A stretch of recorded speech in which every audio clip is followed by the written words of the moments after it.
The sky darkened over Taiwan as Typhoon Krathon approached, a storm unlike any the island has seen in years. It wasn't just the intensity of the winds or the sheer volume of rainfall that had people on edge. It was the path. This typhoon didn't take the usual route, sparing the densely populated western coast. Instead, it zeroed in on Taiwan's populous southwestern cities, wreaking havoc with torrential rains, powerful winds, and devastating landslides. In a country well-versed in preparing for typhoons, the impact of Krathon took many by surprise. With 2 lives lost, 123 people injured, and nearly 10,000 forced from their homes, the island is now facing a grim cleanup after one of its most unusual and destructive storms in recent history. So, what made Typhoon Krathon so deadly, and how did Taiwan respond? Let's dive into the heart of this dramatic storm. Typhoon Krathon first appeared on weather radars as a potential threat earlier in the week, a storm that meteorologists were closely monitoring. But instead of barreling directly toward the island, Krathon slowed down, drifting lazily just off the southern coast of Taiwan. While this gave authorities time to prepare, it also presented a new danger: relentless, continuous rainfall. As the storm stalled, rain bands kept lashing the island, particularly the counties of Taitung and Pingtung. By the time the typhoon officially made landfall in the major port city of Kaohsiung at 12:40 p.m. on Thursday, Taiwan had already experienced 2 days of heavy rain. The island was soaked, and the ground was saturated, a perfect recipe for landslides and flash floods. But let's break down the numbers. Kaohsiung, home to 2.7 million people, was directly in the storm's path.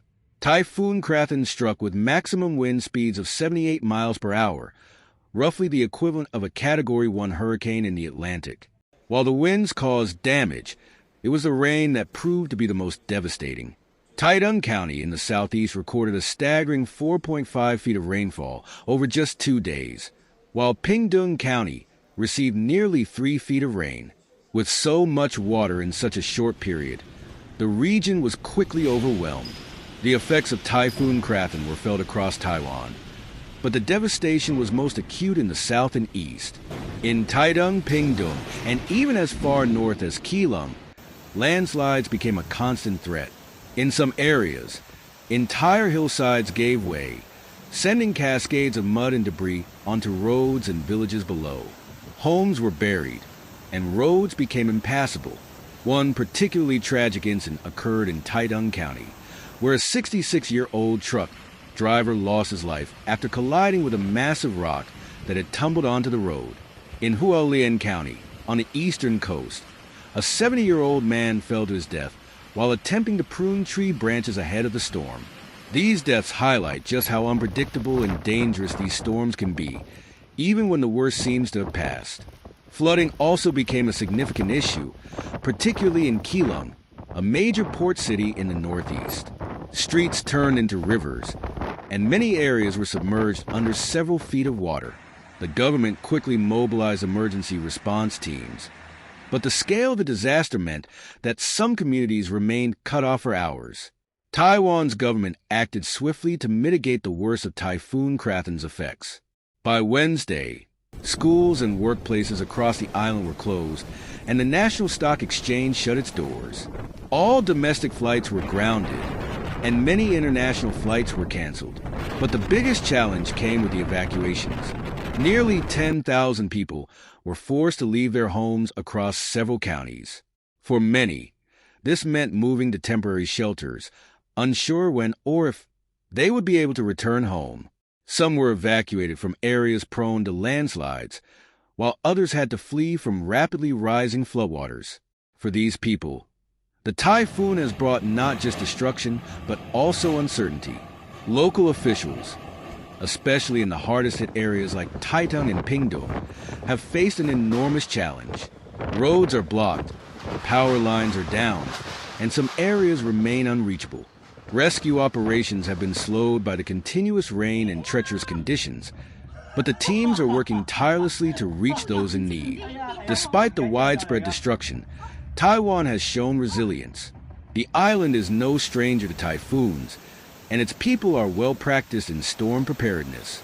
But what makes Typhoon Krathon different is its unusual path and the sheer amount of rain it unleashed.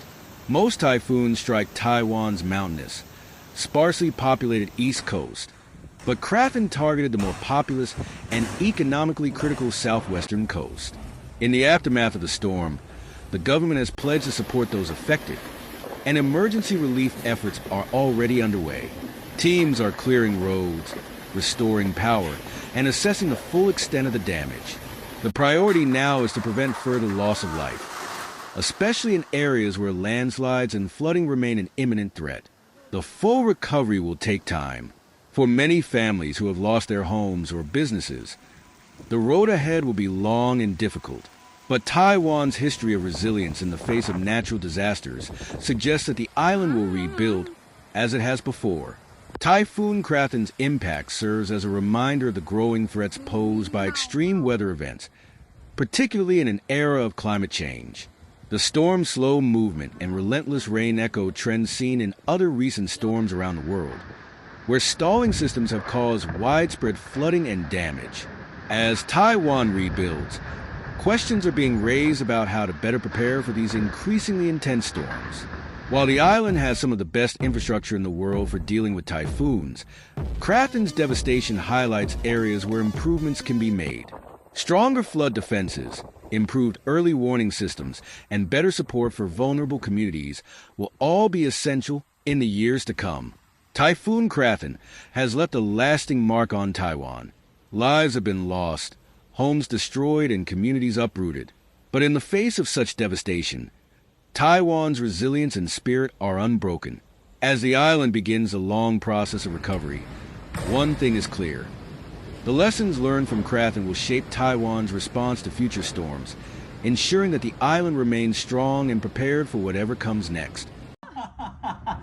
唔知邊度好啊？唔緊要，再嚟㗎。哇！影睇影咗幾多樓？